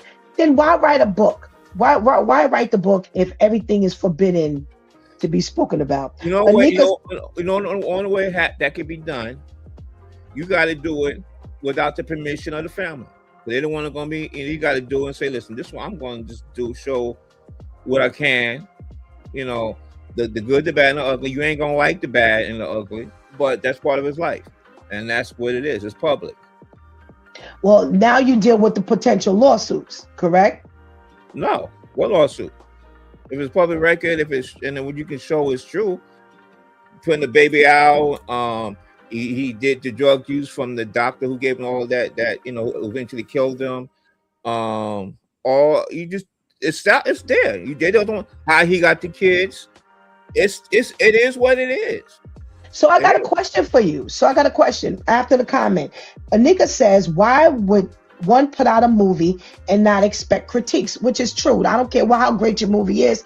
There's going to be people who, right, there's going to be critiques. So you're absolutely right. She says, I didn't see it, right.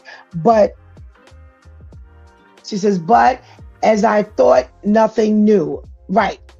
Okay, so here's what I want to ask. So if it's as simple as, you know what, I'm going to put the movie, I can prove that these things are true. I'm going to do the investigation. I'm going to be fair. I'm not going to put out in a movie or a book about this particular person's life, and I don't have to worry about a lawsuit. Then why won't more do it? Why do you think more people won't do it?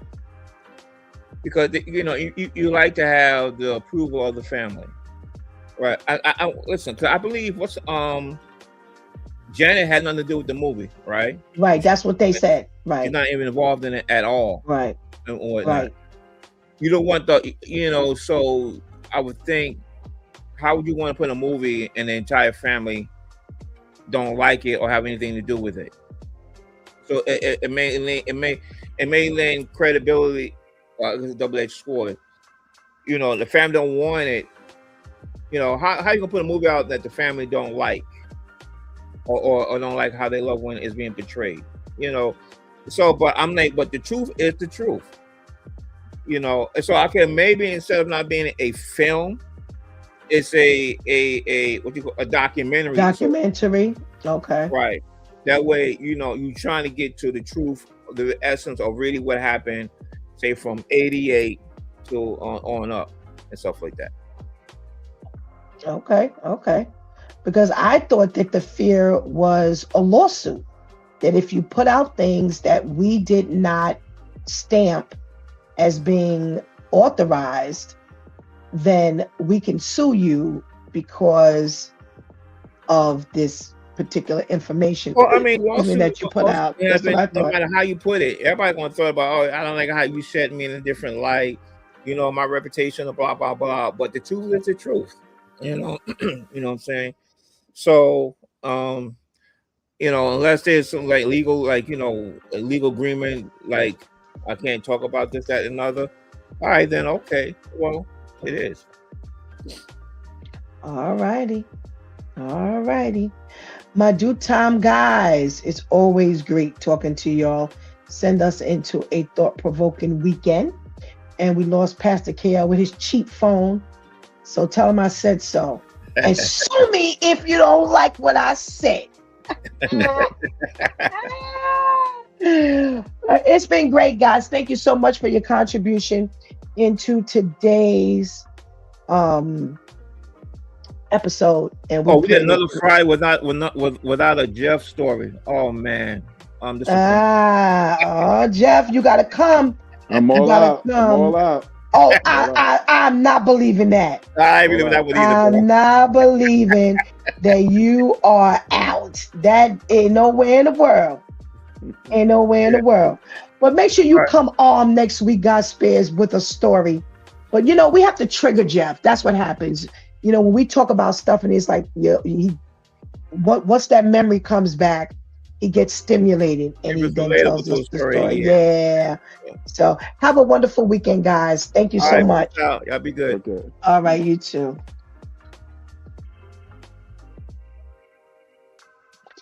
glasses on to see how to get rid of these guys. There you go. There you go. There you go.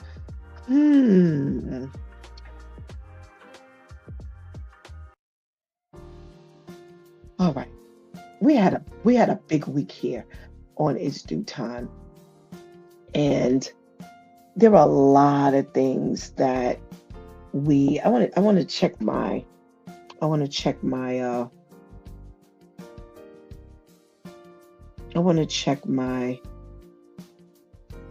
be careful how you approach God. Okay, that's what I wanted to, because I wanted to see if that could be carried across the board. And yeah. I'm going to take it from the opposite side. All week we've talked about things about being manipulative and being upfront and how we handle things.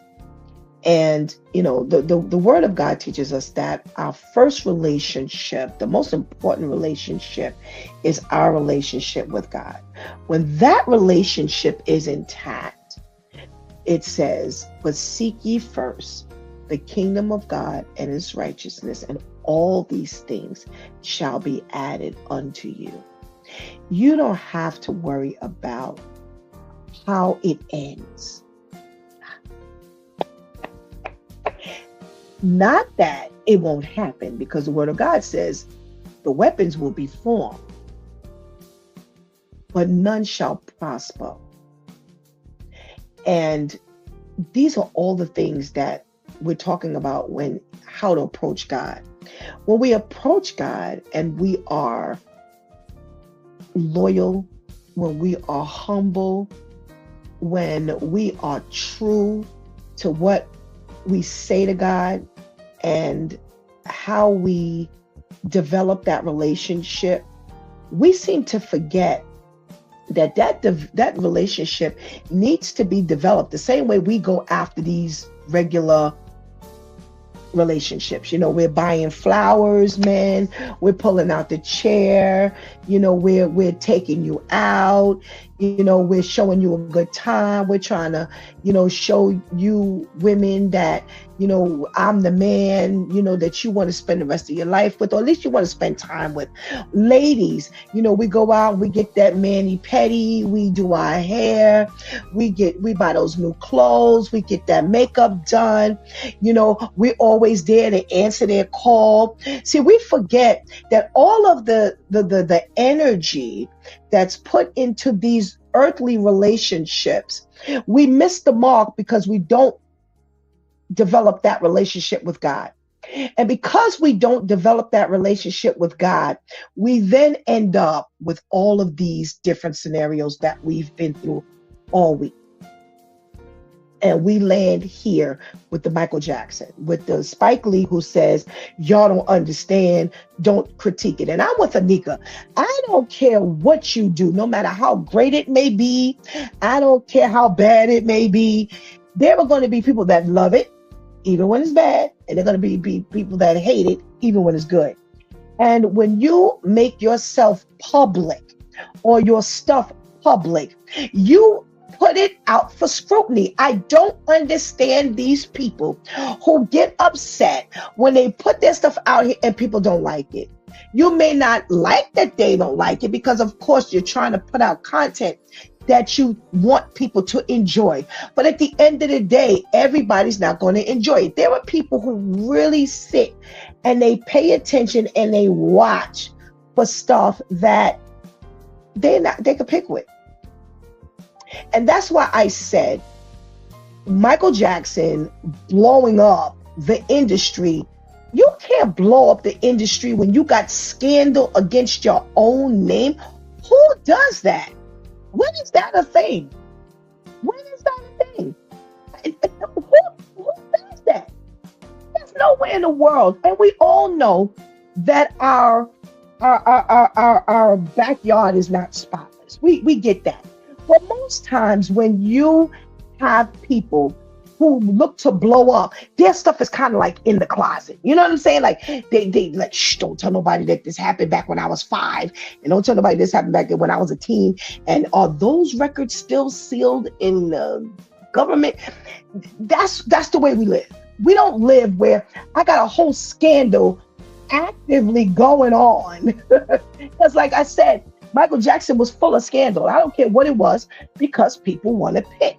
So whether it was good scandal, meaning whether it was stuff that was good but they made bad, or there was just stuff that this was bad that they highlighted and, you know, showed how bad it was, it still was scandal. So how you gonna blow up the industry and you got secrets? And I say secrets because a movie couldn't even be made. Part of that movie with millions of dollars having to be scrapped because of an agreement. We're not going to talk about this. Now, call me crazy, but what is there not to talk about if I ain't did nothing? I just say, call me crazy. Call me crazy. Again, I go back to, this is why we need to have a relationship with God. Because at the end of the day, all of God's will be vindicated. Anything that belongs to God will be vindicated. He says, you know what? You sit back. Revenge belongs to me. Vengeance is mine. Sit back. I'm going to handle. I'm going to be the one that fights your battles. Now, here's the problem. If I have not approached you a certain way, if I have not developed that relationship with you, then are you really going to fight my battle? If I have not developed that relationship with you, if I have not gotten to know you that well, can you fight my battle? Because there's scandals still going on. There's things we can't even talk about. So this is how the world is all mixed up. It may make sense to you that somebody can actually try to expose when I got my own stuff knowingly hidden. So I paid you off $1 million because I need to just get you out of here. And that's going to settle my peace of mind.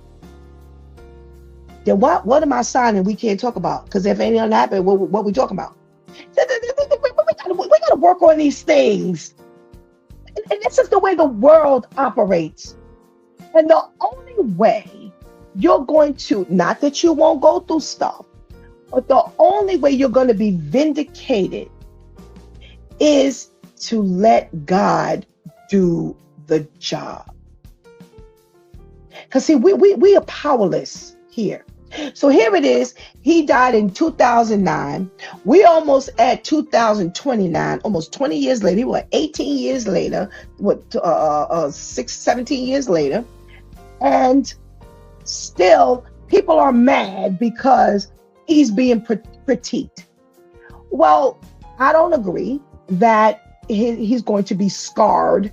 Because listen, them people that was falling out over Michael Jackson and they got to be rushed to the emergency room, they ain't gonna care. They ain't gonna care. All the people who was in those stadiums or in those fields or whatever, and they got to cart people out and they got to do all this, them people ain't gonna care what you say about Michael Jackson now, because you can find him guilty. All the stuff will come out and they'll tell you, well, he's still a good musician. I still love me some Michael Jackson.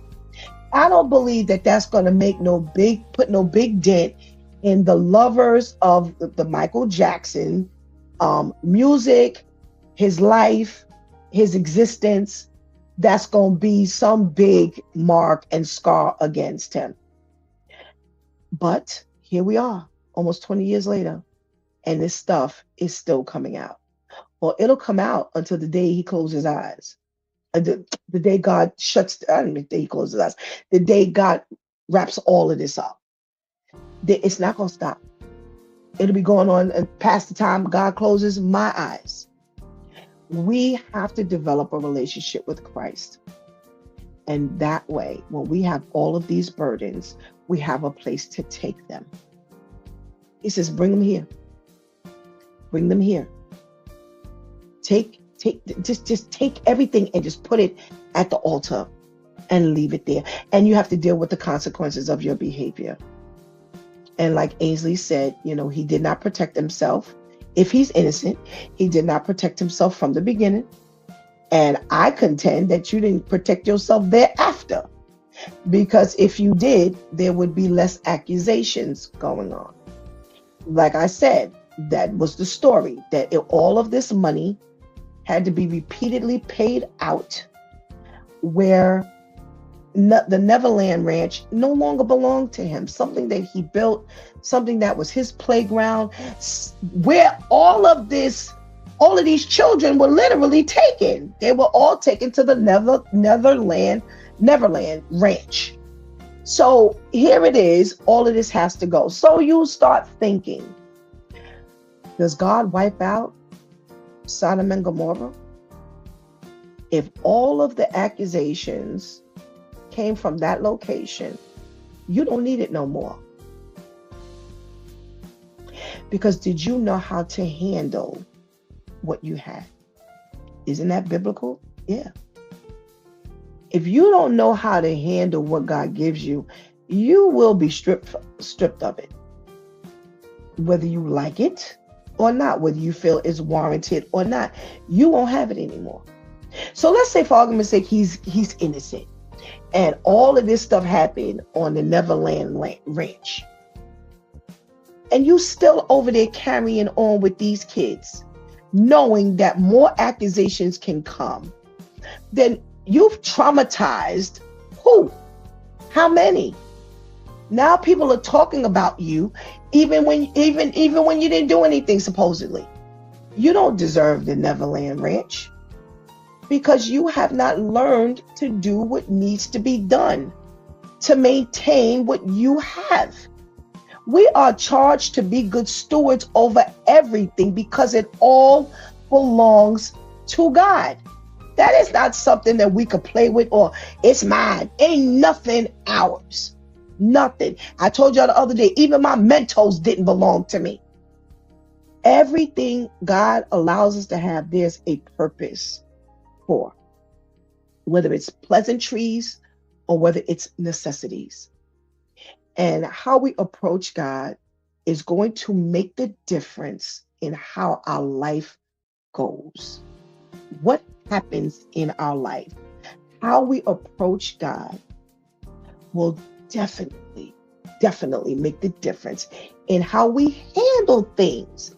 Because if you have that relationship with God and you got baptized and you have the Spirit of the Lord is going to be your GPS. It's going to tell you what to do, what not to do. It's going to tell you where to go and where not to go. You're going to pray that your steps are ordered by God, and you're going to follow the leading of the Lord. You're not going to go everywhere. I keep telling people who are even baptized, stop feeling like you can go everywhere you're invited to. You can't. There has to be some level of discretion as to where you go on a regular basis. And when I say on a regular basis, I don't mean that one thing regularly. I mean just period. You got to be on alert for where you go. You got to be on alert for where you're invited. People say, well, come on over. I can't say, yeah, I'm coming. No, I got to be very careful, because I don't need to go everywhere. And I'm going to tell you something. Some of the places where God is going to send us, we're not going to believe we should be there. Church people don't go there. I was visiting somebody on Rikers Island, and I ended up, God is amazing, I ended up being in a circle with a group of female COs. And I said something like, I'm a pastor, whatever. They asked me something. I said, I'm a pastor. And somebody said something, said, really? And I said, for real. And one of the other COs said, pastors don't say for real. I was like, listen, I got girls. I got teenagers. I got a teenager. I got, young ladies that are in the street that they go to school. And I got to know the terminologies out here. Wake up, girl. And the other people were looking at her like, what's wrong with for real? Well, again, that's what I'm saying to you. There is this perception that there are things that we can't do as Christians, and there are things that we can do as Christians. There are things that people feel we should do as Christians that God has said, and there are things that people say we shouldn't do as Christians, and God's like, no, that's my visiting over there that day ended land. And when I tell you, it came out of nowhere. And I ended up, and they were like, can you pray with us? And I was like, absolutely. And when I looked up, the captain was walking by. There was about 5 or 6 of us. And the captain was walking by, and she was like, what y'all doing in there? And they said, we about to have prayer. She said, you won't have prayer without me in here today. Look at God. But if I listen to some people who say that Christians, pastors, shouldn't be over visiting people, I used to call it across the bridge, over on Rikers Island, then whatever reason is she asked that day, can you pray? I don't know what we were thwarting. And that's what I said to them. I said, you have to understand what just happened here. Your senses could have been in a direction that said, today ain't gonna be a good day. We need prayer. We got this opportunity. We have somebody here that we know she prays. Can we have prayer? And once she asked, all of a sudden you just saw everybody just swarming together. That's how we approach God. We approach God when we need to, even when we don't think the time is right. We approach God as a unit because 1 chases 1,000, but 2 can chase 10,000.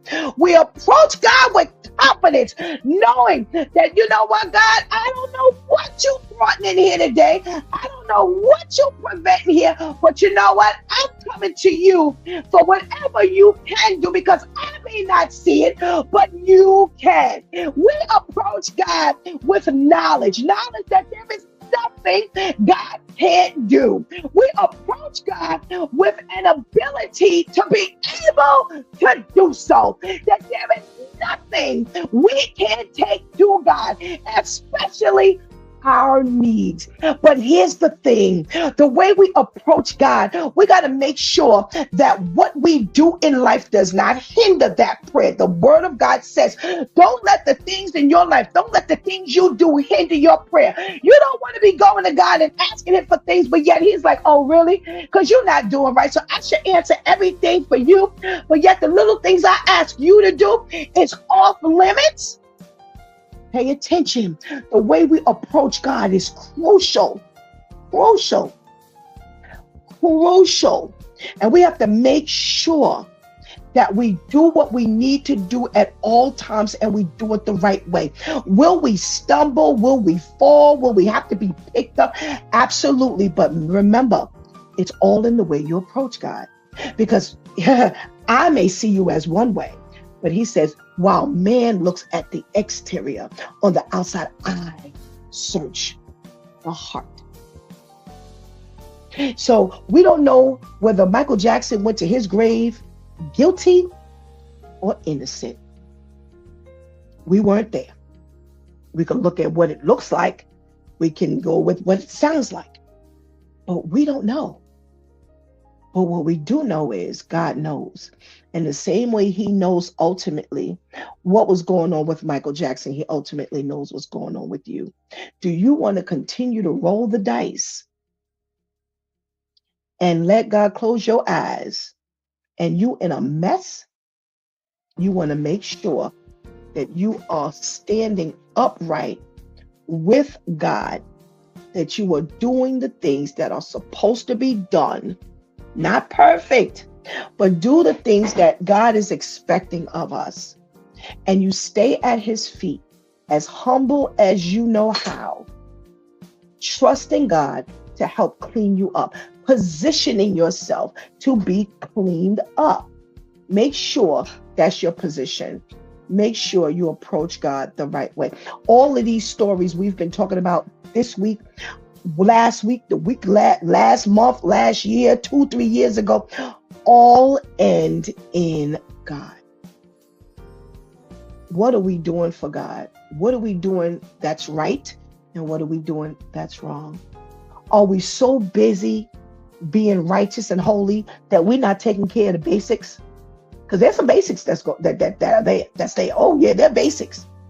But we so busy doing all of this other stuff. We so hot in the Lord that we're not even handling the basics. We're so busy doing all of this stuff that we're not paying our kids the proper attention. We're doing all of this stuff, and we're so high and mighty that we're not making sure our children get the necessities.